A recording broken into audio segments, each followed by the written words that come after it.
Vocês encontraram Hebreus 12? Portanto, nós também, pois que estamos rodeados de uma tão grande nuvem de testemunhas, deixemos todo o embaraço e o pecado que tão de perto nos rodeia e corramos com paciência a carreira que nos está proposta. Olhando para Jesus, o autor e consumador da fé, o qual pelo gozo que lhe estava proposto suportou a cruz, desprezando a afronta, e assentou-se à destra do trono de Deus. Até aqui. Nós encerramos a série de João, e hoje eu tenho para vocês a palavra que, para mim, do meu ponto de vista, ela traz o maior desafio de toda a Bíblia. Está em Hebreus 11, 12. Maior desafio para nós que vivemos hoje. É o maior desafio que tem na Bíblia. É o que está escrito em Hebreus capítulo 11 e capítulo 12, a primeira parte. Primeira parte que eu li aqui. Porque a palavra fala de uma carreira. E ela é democrática. Ela diz que todos nós temos uma carreira. Todos.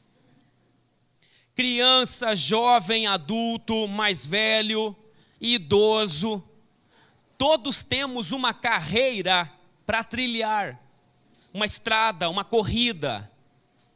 E ele diz que, portanto, nós que estamos cercados de uma tão grande nuvem de testemunhas, corramos com perseverança, com paciência, a carreira que nos está proposta. Alguém já propôs uma carreira para a gente.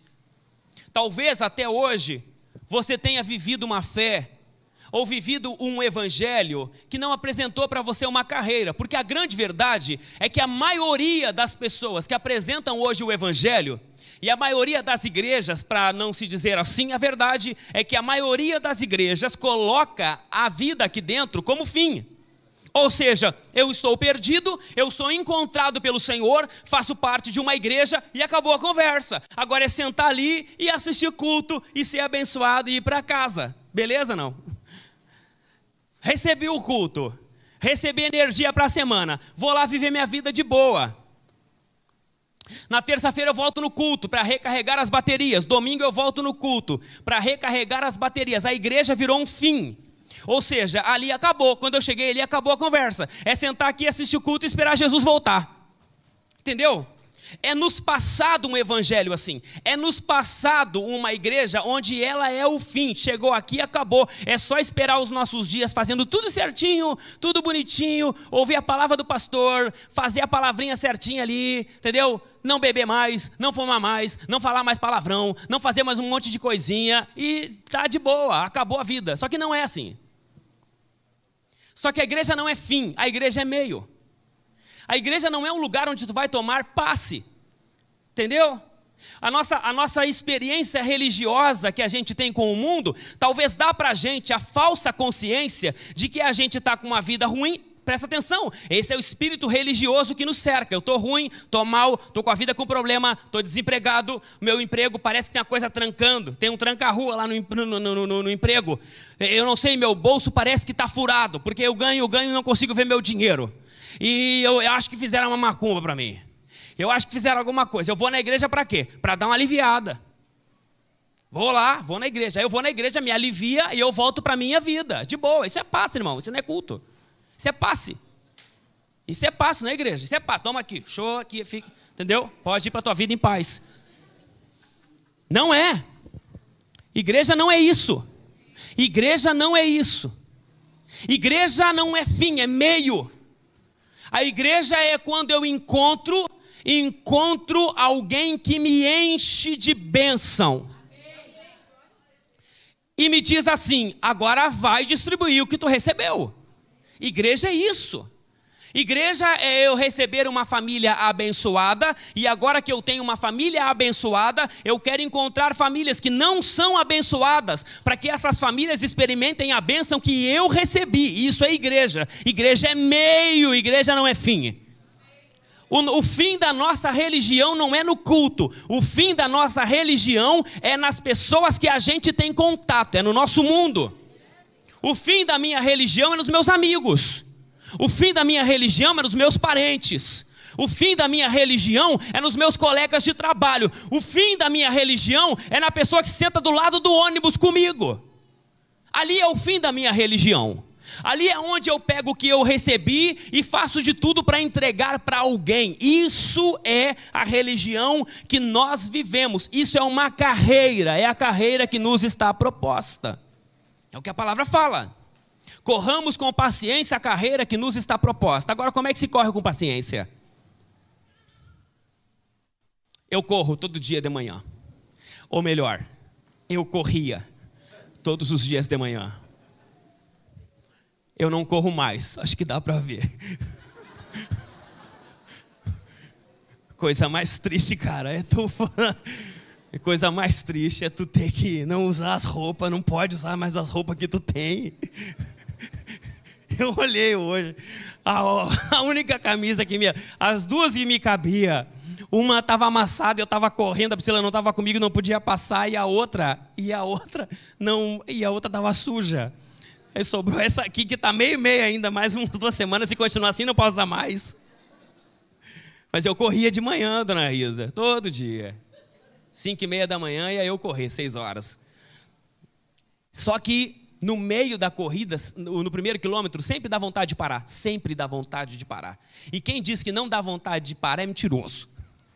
Dá uma vontade de parar e jogar para o outro dia.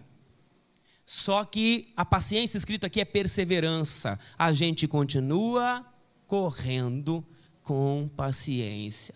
A gente acalma o coração, não é assim? A gente acalma o coração. A gente enxerga o foco. Diz mais um pouquinho, mais uma. Aí vai mais uma volta. Até que a gente está na metade do caminho, e da metade do caminho a gente vai embora. Agora tem que colocar o objetivo também.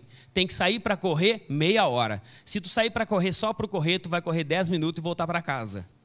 Porque tu vai ser vencido pela tua vontade. O que a palavra está dizendo é que existe uma carreira e ela deve ser corrida com paciência, com perseverança. Ou seja, quando tu tiver vontade de parar, tu não deve parar, tu deve continuar correndo ela. Olhando para Jesus, o autor e consumador da nossa fé, o qual, pelo gozo que lhe estava proposto, suportou a cruz, desprezando a afronta e assentou-se à destra do trono de Deus. O que eu quero falar hoje para vocês é que quando ele fala sobre nós corrermos uma carreira, ele antes disso, ele diz que nós estamos cercados de testemunhas. E eu vim aqui proposto, decidido a explicar para vocês quem são essas testemunhas que ele fala. Que, portanto, nós que estamos cercados, rodeados de uma tão grande nuvem, não é uma testemunha, é uma nuvem de testemunha. Então nós corramos com paciência a nossa carreira, a carreira que nos está proposta, e o 11 em diante vai explicar quem são essas testemunhas, e eu estou proposto a que vocês saiam daqui sabendo quem são. No 11:1 diz assim: ora, a fé é o firme fundamento das coisas que se esperam e a prova das coisas que se não veem, porque por ela os antigos alcançaram testemunho. A base da nossa corrida é a fé. A fé é o fundamento do que nós fazemos. Não tem como fazer o que a gente faz sem fé. A fé é a matéria-prima da nossa vida. Só que a fé, o que ele está dizendo, é que a fé é firme fundamento de coisas que se esperam e prova de coisas, de fatos que você não vê. E ele fala que os antigos, através da fé, alcançaram um testemunho. O que é testemunho? Testemunho é ter algo a ser dito de nós. Algo a ser dito de nós. O que é dito de nós? Por exemplo, aqui, foi cantado aqui, está ali o Alcione, pai do Bernardo. Foi cantado aqui agora o louvor que foi feito em cima do milagre do Bernardo. E não adianta alguém achar que é demais, não. Nós vamos falando até outra pessoa ressuscitar nessa igreja. Entendeu? Vamos falando o resto da vida. Estamos falando de Lázaro há 2021 anos, o que vocês querem? Que estão recém 3 meses falando do Bernardo? Então se prepara, o Bernardo vai fazer 80 anos, estão falando dele ainda, que ele ressuscitou quando era criança. Né, gente? Alguém pode achar que é demais a gente falar do Bernardo todo culto, vamos falar todo culto. Entendeu? Até a gente tem a filha da Simone também, que é um milagre também. Posso falar de outros milagres. Tem a menina lá, como é que é a outra lá? A Raíssa também, que ressuscitou semana passada. Entendeu? Então, são crianças que Deus traz à vida, pessoas que Deus ressuscita, porque Deus faz os seus milagres. Entendeu? Agora, testemunho é alguém que a gente tem do que falar dele. Ele está dizendo que esses antigos alcançaram testemunho. E quem são esses que ele fala? Eu convido você depois em casa, agora não dá. Depois em casa, lê todo o capítulo 11 e você vai perceber do que se trata. Mas eu vou citar os nomes aqui. Ele fala de Abel, que ofereceu um sacrifício superior ao de Caim, pela fé. Ele fala de Enoque, que foi transladado, poupado da morte. Ele fala de Noé, ele fala de Abraão, ele fala de Sara, ele fala de Jacó, ele fala de José, de Moisés e de Raabe. Ele fala dessas pessoas e o que eu acho interessante que essas pessoas alcançaram com a fé foi que elas trilharam a sua carreira. Quando fala de carreira, fala de uma trajetória e não de um ponto específico só. O problema é que a gente está acostumado a medir as pessoas pelos seus episódios positivos e negativos. A gente se acostumou a julgar as pessoas pelos erros e pelos acertos. Porque um dia foi sucesso ou um dia foi fracasso, a gente estabelece o resto da vida julgando ela a partir daquilo que ela fez. Tem pessoas aqui que estão aprisionadas, sabe quando? Quando elas fracassaram na vida e elas nunca mais conseguiram progredir, nunca mais conseguiram andar, porque elas estão aprisionadas num episódio da sua vida, no fracasso. O dia que você errou, o dia que você vacilou, o dia que você cometeu um erro, te aprisionaram naquele erro e ninguém consegue te soltar, e nem tu consegue te soltar mais. Quando tu quer bater as asas para voar, está lá alguém apontando para você, dizendo que você não pode, porque você é isso, aquilo ou aquilo outro. Nós nos acostumamos, e nós somos assim, hein? Não é coisa dos outros, nós somos assim. Nós nos acostumamos a rotular as pessoas. Então as pessoas para nós, elas têm rótulo, aquele tal coisa, aquela tal coisa, aquele outro tal coisa, aquele lá não sei o que, aquela lá não sei o que. A gente rotula as pessoas esquecendo que a vida, como a palavra fala, a vida é uma trajetória, a vida não para, a vida é um rio. A vida é um rio, a nossa vida é um rio. Quando você toca o pé num rio, não sei quem falou isso aí, mas quando você toca o pé num rio, você tira o pé do rio e você bota de novo, não é o mesmo rio. Já é outro, porque já passou. Paulo, alguns dizem que é Paulo, mas a verdade é que a gente não sabe quem escreveu Hebreus. Alguns dizem que é Paulo, a maioria. Mas a verdade é que Noé alcançou o testemunho de fé. Só que Noé um dia foi um bêbado. Noé provocou a maldição no seu filho, porque o seu filho viu ele bêbado, viu ele nu, bêbado. Abraão mentiu, dizendo que a mulher dele era irmã dele.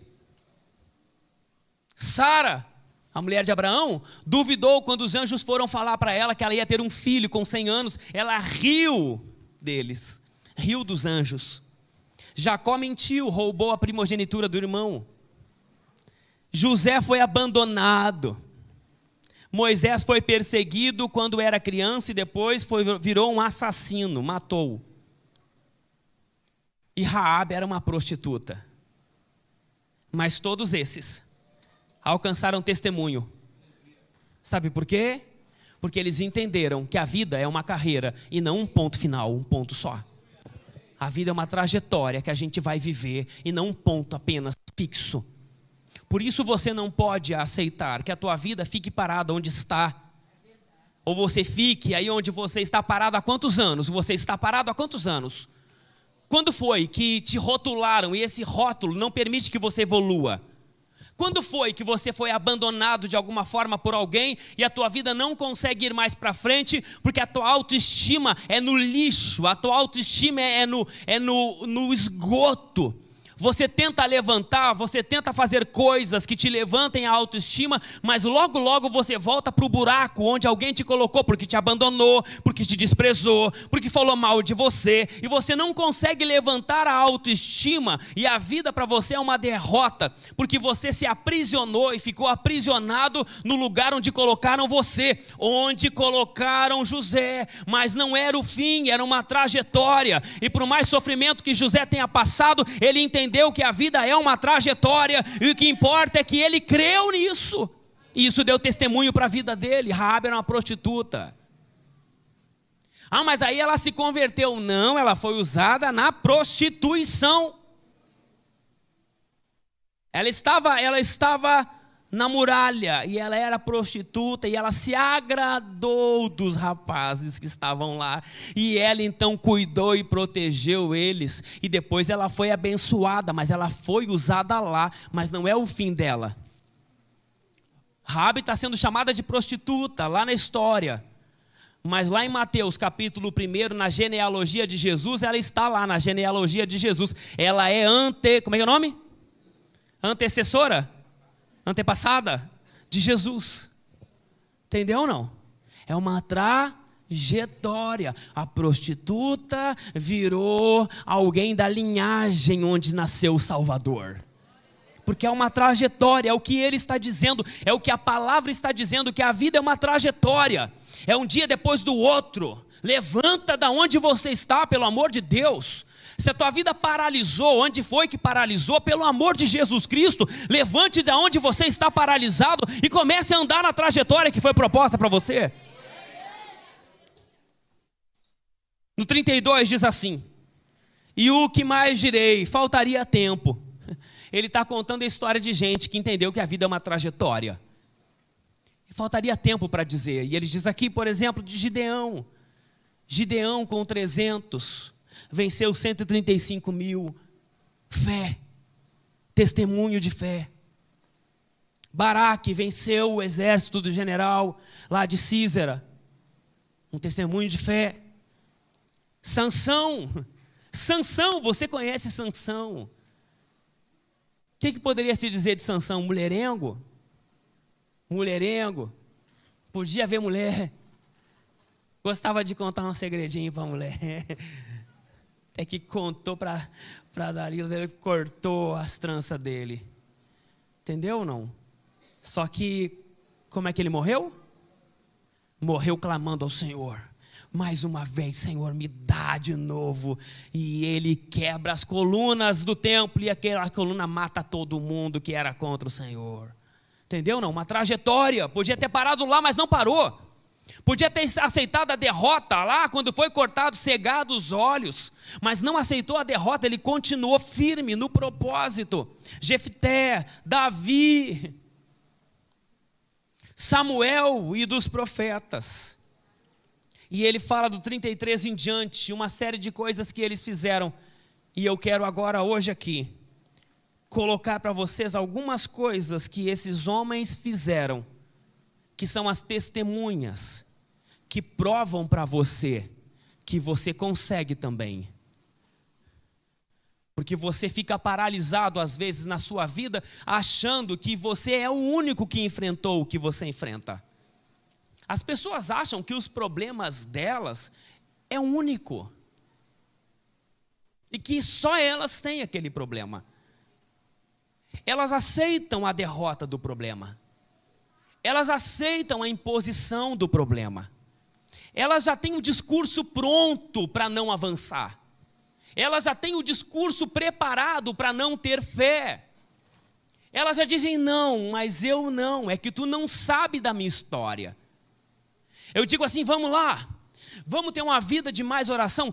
Por exemplo, eu vou, semana que vem, a partir da semana que vem, eu vou entrar num propósito de oração aqui na igreja, que todos os dias, às 5:45, até às 5:45, eu vou estar aqui com a igreja aberta, orando. Todo dia. Até o Senhor dizer amém. Eu invento essas coisas, mas eu vou embora. Eu meto o pé, eu vou conseguir. Entendeu? Eu vou estar aqui. 5:45 da manhã, até às 5:45 da manhã, todos os dias, inclusive segunda-feira, que eu acordo destruído. Mas eu vou estar aqui. Aí você diz assim, isso não dá para mim. Você já está pensando aí já na desculpa para não vir. Entendeu? Eu convido você, não dá. Por que não dá? Entendeu? Ah, mas eu queria ter mais comunhão com Deus, mas eu tenho um problema grave na minha vida, eu não posso. A gente acha que o nosso problema é único. A gente já diz que não consegue, porque acha que é único. Aí a palavra, o que a palavra faz? Ela lista um monte de gente que viveu um problema pior do que você. E aí quando você para na frente da situação, do problema, da dificuldade, ou do desafio de viver uma vida mais próxima, uma vida de mais fé, é você assim, não, eu não posso. Você diz assim, eu não posso. Aí o que o Senhor faz? O Senhor bota na tua volta um monte de gente, diz assim, não consegue? Não consegue? Quer ver? Tem um exemplo aqui na igreja. Tem aqui, eu já usei várias vezes, vou usar mais uma vez, a dona Leandra. Então se eu pregar aqui um dia, eu vou pregar agora nessas mensagens que eu vou usar aleatória, eu vou pregar sobre perdão. E eu não vou avisar o dia que vai ser para ninguém não vir na igreja, né? Para o pessoal não fugir. Eu vou falar sobre perdão aqui, nessa sequência agora. Vou falar sobre perdão. E aí eu vou explicar para você que o perdão é condicional. Deus só perdoa você se você perdoa as pessoas. E não tem conversa. Não tem conversa. Não tem, vamos negociar, Senhor, senta aí. O que fizeram para mim é muito ruim. Não tem conversa. Deus só perdoa quem perdoa. Acabou. Então eu não vou avisar quando eu vou pregar. Um dia eu estou pregando isso aqui, a dona Leandra está assistindo o culto. E depois, lembra, né, Fábio? Quando acabou o culto, ela me chamou e disse, eu preciso escrever uma carta de perdão para o meu sobrinho. Eu falei, lógico, vamos lá, o que ele fez? Matou o gato, o cachorro. O que ele fez? Não, ele matou o meu pai. E matou o meu filho. E eu quero perdoar ele. Entendeu? Essa é uma testemunha. Que você diz assim, ó, eu não posso perdoar, porque tu não sabe o que eu sofri. Então vem cá, dona Leandra, vem cá, fala para ela aí. Fala para ela aí que tu sofreu. Isso é testemunha para dizer para você que dá para fazer. Tem ela e tem tantas outras pessoas que o Senhor coloca na nossa volta para dizer para nós que dá para perdoar sim. Quem disse que não dá? Você já diz para você mesmo que não dá. Você que determina para você mesmo que não pode, que não consegue, que não dá, que é muito grande para você, que você é cheio de problema, que você não tem dinheiro, que você não tem tempo, que você não tem condição, porque você foi criado mal, porque você foi abandonado pelo pai, abandonado pela mãe, porque te fizeram mal, você foi destruído emocionalmente numa fase da tua vida, então por isso você não pode. É um monte de coisa que a gente coloca como limitação e a palavra cerca a gente de testemunhas para dizer para a gente que dá para fazer. Ele diz assim, pela fé venceram reinos. É o que ele está dizendo. Pela fé venceram reinos. Praticaram a justiça. Alcançaram promessas. Fecharam a boca dos leões. Apagaram a força do fogo. Você consegue entender isso? Que alguém venceu reinos. E que esse alguém é que nem você? Que alguém venceu reinos inteiros. E esse alguém que venceu um reino é tão humano como você é. Qual é a diferença, Guilherme? Ele tinha fé. A fé rompe os limites. E a gente não tem como servir ao Senhor sem fé. A gente pode fazer igreja como a gente costuma fazer. Assim, uma boa religião, onde a gente vai tomar o nosso passe no final de semana e vai viver abençoado o resto dos dias. Isso dá para fazer sem fé, porque afinal de contas é só receber. Agora, quando você é convocado para entender que uma pessoa na tua posição venceu reinos inteiros, então começa a mexer com você e começa a provocar a sua fé. Você que talvez tenha um reino na tua vida de vício, que é um reino que vem de família, e você diz assim, eu não consigo me libertar, porque está no meu DNA. Meu avô era assim, meu bisavô era assim, é um reino. Eu sou assim, Toda vez que eu vejo alguém dizer assim, eu sou assim e não tenho como mudar, é um reino que dominou a tua vida. Um reino que você aceita o domínio dele. O desânimo, a maldade no coração, a tristeza, a angústia, o sofrimento, é que você não sabe como é, o que eu passei para que isso se instalasse na minha vida. Aí o Senhor levanta um Gideão e diz assim, então, o Gideão com 300 ganhou de 135 mil. O que é mais fácil? Ele com 300 ganhar de 135 mil, ou você vencer esse reinado que vem na tua família de pai para filho? Você vai aceitar isso aí? Então Deus vai cercar você de pessoas na tua volta para dizer que você não precisa aceitar isso. Você pode vencer esse reino pela fé. Amém.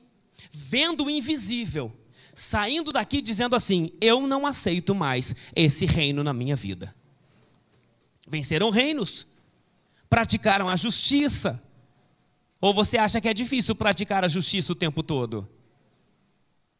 Ou você acha que no mundo que a gente vive é difícil praticar a justiça? De vez em quando você vai ser injusto. Ele está dizendo que alguém praticou a justiça. Alcançaram promessas.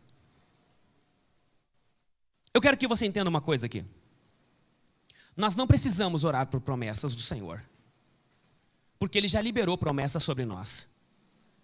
Por exemplo, imporão as mãos sobre os enfermos e eles serão curados. É uma promessa. E se comerem alguma coisa mortífera, não lhes fará dano algum.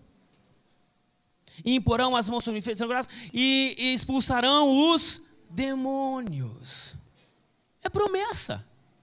É nosso isso. Já foi dado para nós. Agora, por quê? Por quê que as doenças sempre prevalecem? Por que que a gente não consegue orar por um doente e ele ser curado? Por que que nós não temos isso? Porque nós já acreditamos que nós não podemos. Nós já cremos que nós não podemos. Nós temos medo. Pois o Senhor cerca a gente de testemunha para dizer para a gente que dá para curar os enfermos. Não é prerrogativa de pastor. Não é prerrogativa de pastor. É prerrogativa de todo aquele que tem fé. Você pode fazer isso. Você pode botar as mãos nos enfermos e eles serem curados. É só você tomar posse e crer que essa palavra é para você. Porque está cercado de testemunhas de pessoas que eram tão simples como você. Ah, Felipe, mas é que eu sou pecador. Ué, está cheio de pecador ali no início do texto, mostrando para você que não importa o início das coisas, mas sim o fim. Se você começou pecador, não interessa. Se você é arrependido, você vai crescendo, crescendo, crescendo, crescendo, até que você vença isso. Você só não pode aceitar que você não pode fazer. Você não pode aceitar que as promessas do Senhor não alcancem a tua vida. Não pode, irmão, não pode. Não pode. O Senhor liberou um monte de promessa para a gente.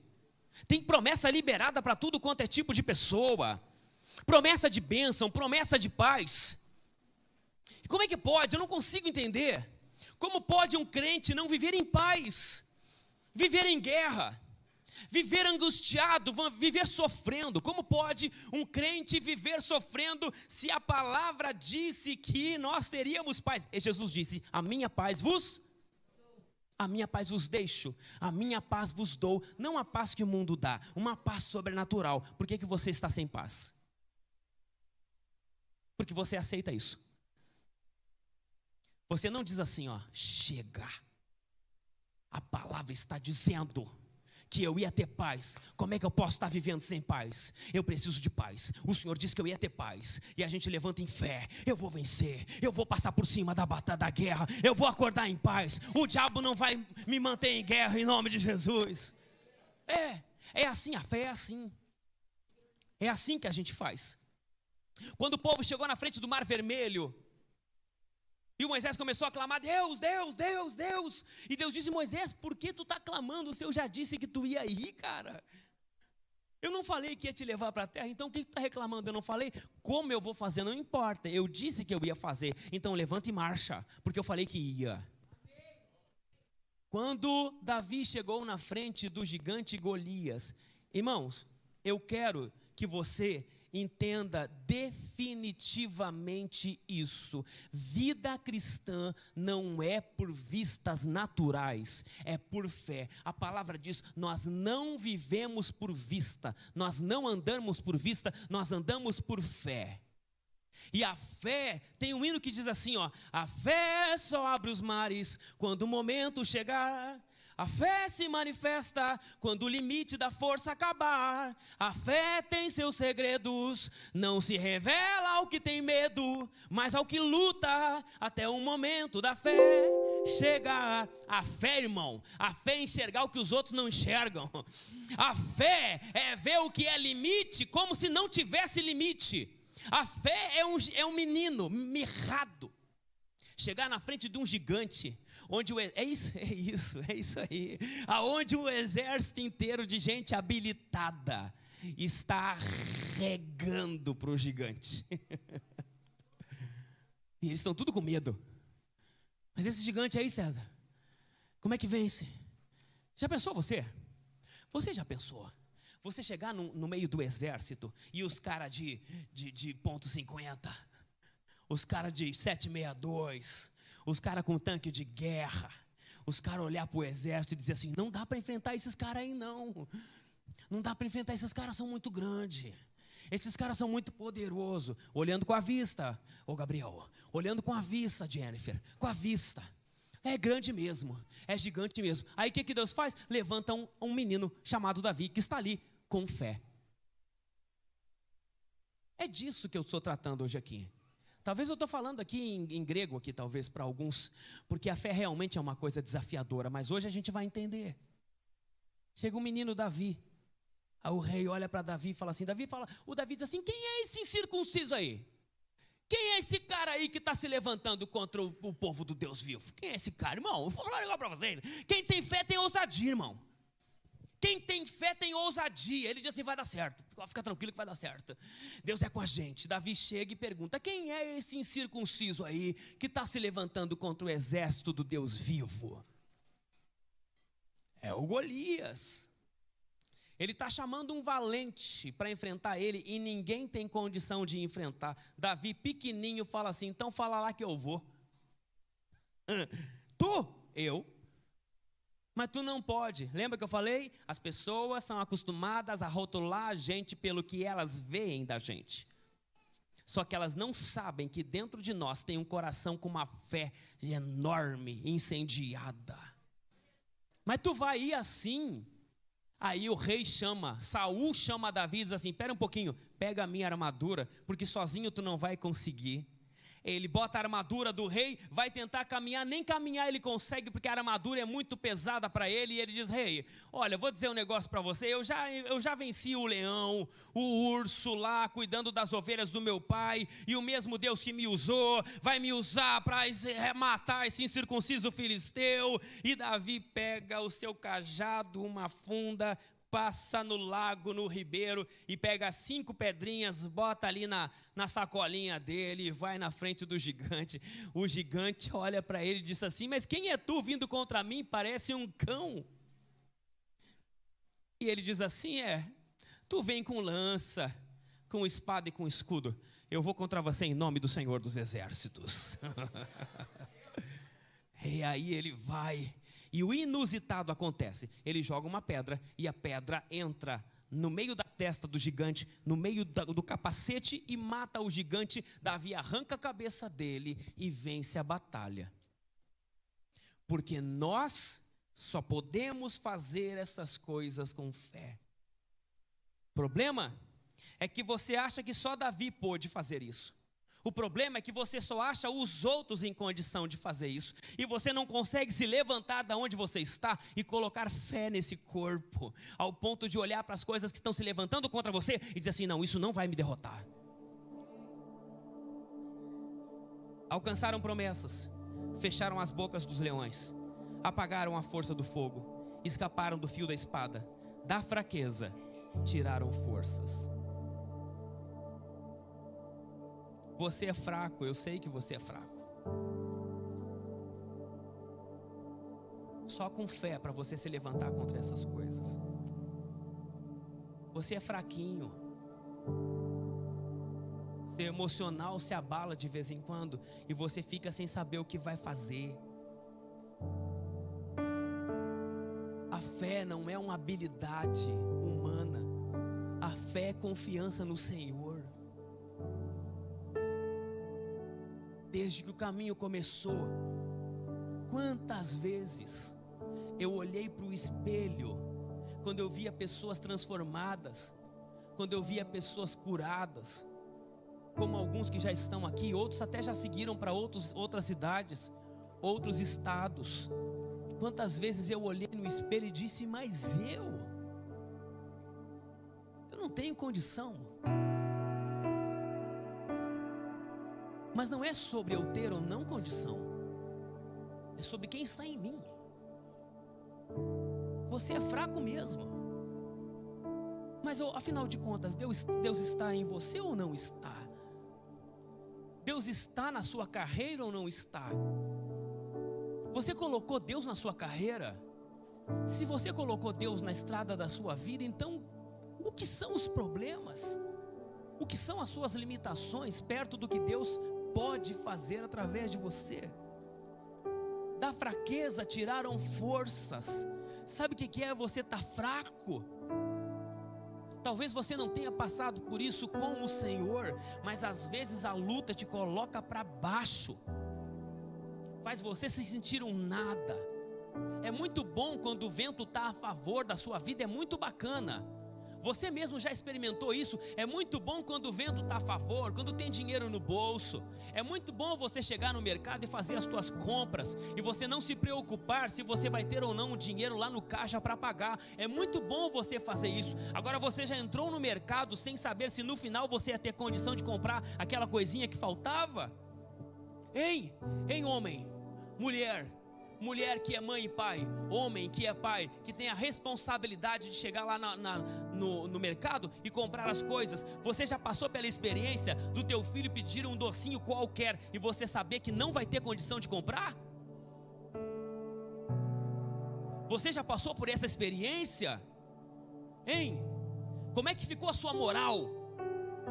Como é que ficou o seu emocional quando você soube que não ia ter condição? Como é que ficou seu emocional quando você não tinha o dinheiro para pagar a conta da luz? Como é que ficou seu emocional quando a sua família foi destruída e saiu da sua mão a condição de resgatar aquilo? Como foi que você ficou? Como foi que você ficou, filho, quando viu seus pais brigando e se separando e você inoperante, sem ter condição de fazer nada? Como você ficou? É assim que a gente é colocado às vezes. E você precisa entender que é justamente nessa hora que o Senhor chama a gente a viver por fé. É para esse tipo de vida que eu estou chamando você. Não é para uma vida normal, não é para uma vida igual dos outros. É uma vida diferente. É uma vida que a gente olha diferente, a gente enxerga diferente. A gente está fraco, derrubado, destruído, sem condição, mas lá debaixo do monturo a gente tira força, não sabe da onde, e diz assim: eu estou fraco, mas eu vou ser forte no Senhor. Deus vai cuidar de mim de um jeito ou de outro. Deus vai me socorrer de um jeito ou de outro. Talvez você não passou por isso ainda, mas a verdade é que quando você passar, pelo amor de Deus, não envergonha o Deus que você serve. Clama para Ele, confia nele.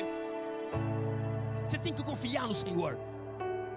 Eu vou mostrar para você como é que funciona isso, para você nunca mais deixar de confiar em Deus. Eu tenho uma filha de 8 anos.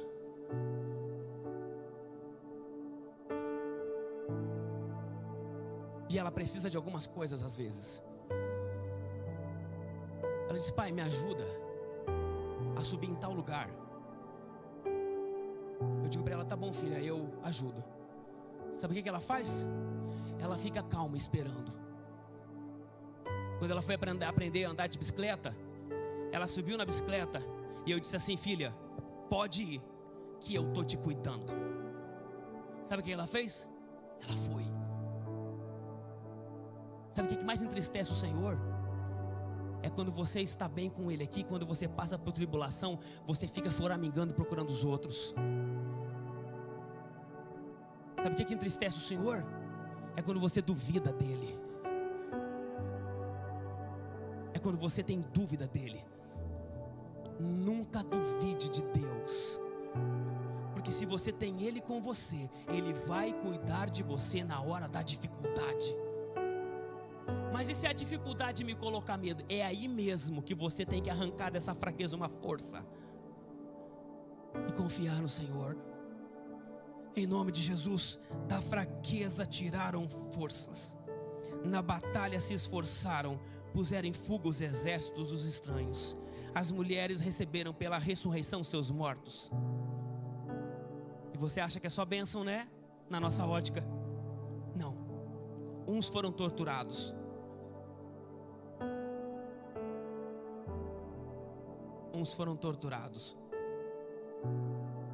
não aceitaram seu livramento para alcançarem uma melhor ressurreição.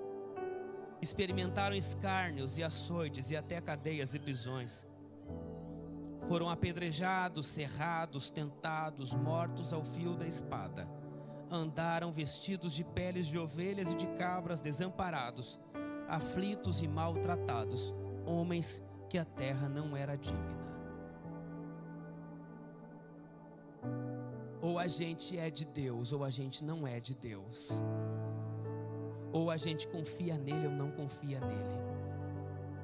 O que Deus está chamando a gente hoje aqui é para viver com Ele. Mas Felipe, e bênção? Sabe qual é a bênção? É você conhecer o Senhor. Essa é a bênção. Mas e se me perseguirem e me matarem ou matarem? Não vai acontecer, mas um exemplo. E se matarem quem eu amo? Você vai continuar sendo fiel ao Senhor, porque você só está aqui porque um dia alguém suportou essa dor por você. Um dia mataram pessoas como a gente. Você sabia que na China matam pessoas como nós? Agora. Você sabia que onde o Estado Islâmico reina, matam pessoas como nós? Pastores como eu são assassinados. Pessoas como nós somos mortos por aí. Mas como nós entendemos que a nossa pátria não está aqui, ela está lá no céu, a gente suporta, porque a gente entende que o que Deus tem para nós é maior. Ei, igreja, Deus está nos chamando para um nível de intimidade maior, de fé maior, fé o suficiente para conquistar, e fé suficiente para suportar quando a gente não conquista, fé suficiente para não abandonar o Senhor jamais. Mas e se nós sofrermos demais e for demais para nós, o Senhor nos coloca testemunhas à nossa volta para dizer que tem condição da gente dar conta disso. Para encerrar, quero dizer a você que Ele convida a gente a nos livrar de duas coisas: do embaraço e do pecado que tão de perto nos assedia. Existem duas coisas que nos seguram. O primeiro é o embaraço. Embaraço não é pecado não. Embaraço não é pecado não. Sabe o que é embaraço? Embaraço é tudo que ocupa o lugar de Deus na sua vida.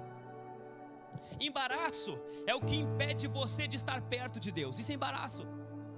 Embaraço. Sabe onde Deus quer você? Deus quer você em oração perto dEle. Sabe onde Deus quer você? Deus quer você perto dEle, ao ponto de Ele falar e você escutar Ele. É isso. É isso. Sabe o que Deus quer fazer com você? Ele quer falar com você, Ele quer ouvir você e Ele quer falar com você. É esse nível de intimidade que Ele quer ter com você. É esse nível. É um nível mais profundo.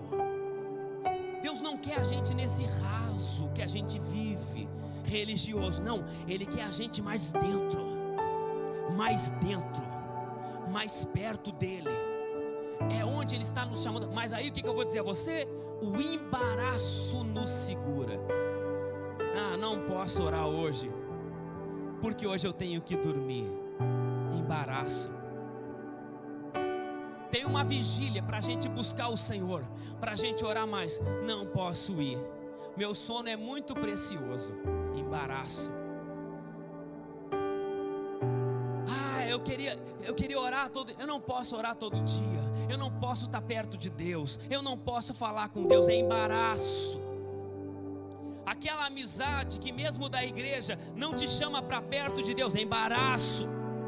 É embaraço. Vai falar com ele, só tem palavra do mundo, só tem coisa do mundo, não sai nada que edifica, não convida você para ler a Bíblia, não convida você para oração, não convida você para perto de Deus. Embaraço. É embaraço. Eu vou falar tudo que Deus dirigia a minha vida. É embaraço. Amizade que não te aproxima de Deus é embaraço. Chega da gente viver na meia água. Chega da gente viver só com os pés na água, enquanto o Senhor está chamando a gente para mergulhar mais fundo com Ele, mais fundo com Ele. Ou vocês acham que é o fim o que Deus está fazendo nessa igreja aqui? Ou vocês já estão suficientemente satisfeitos com um menino ressuscitado? Ou se vocês não acham que Deus quer mais da gente? Aleluia. Sabe o que Deus quer? Sabe o que Deus quer? Deus quer que quando você chegue, Ele quer chegar junto com você. Junto. Sabe o que é chegar no lugar e as pessoas dizerem assim: nossa, que é isso que tu tem? Que é isso que tu tem? Tem uma coisa boa na tua vida. Tu não precisa nem pregar para ninguém. Não. Você acha que? Vocês acham que tu precisa pregar com palavra? Não precisa. Você vai convidar um casal para jantar na tua casa? Um amigo para ir na tua casa? Ou entrar no teu carro, porque tudo que é teu, Deus está lá. Ele entra no teu carro e fala assim: estou com vontade de chorar, o que é isso aqui? É que tem gente junto no carro que tu não consegue ver, mas eu vejo. Tem alguém aqui junto, tu não sabe quem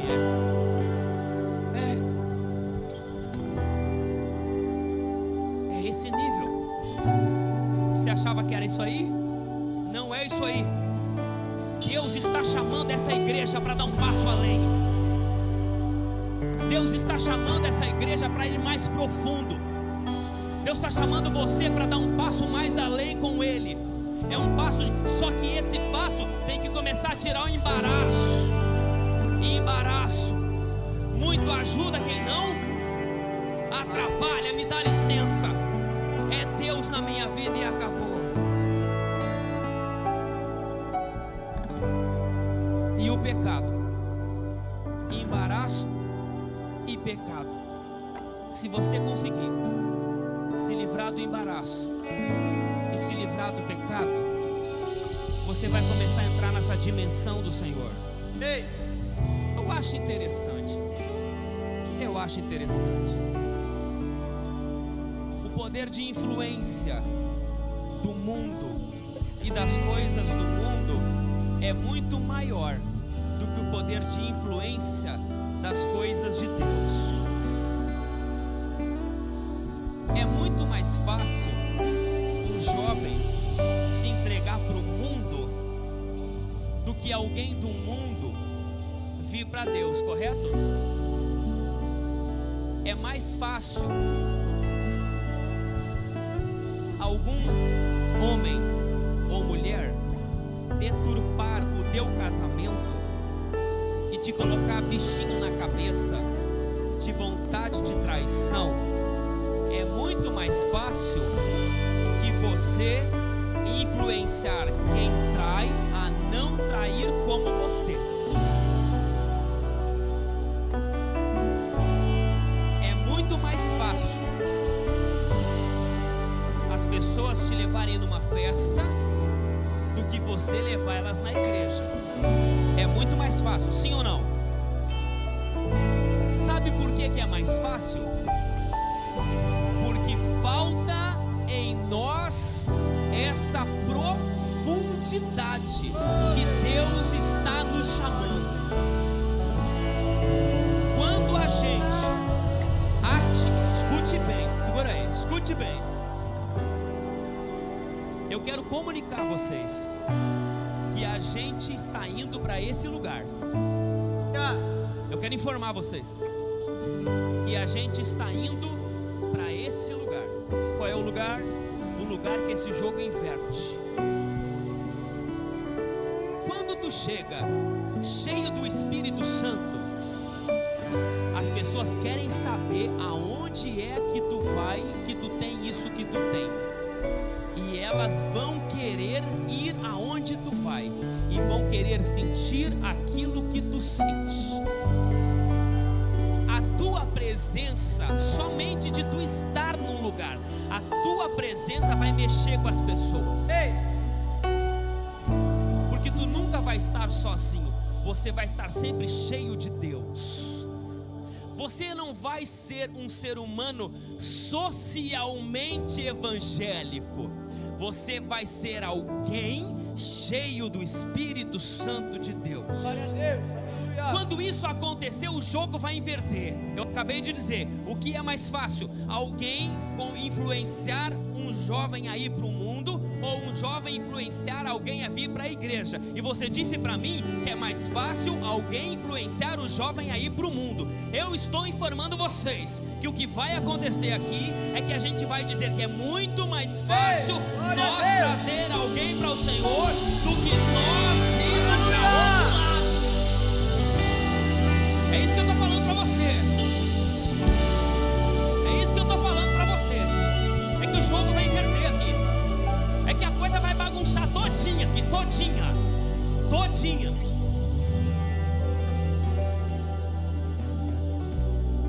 Vocês estão preparados?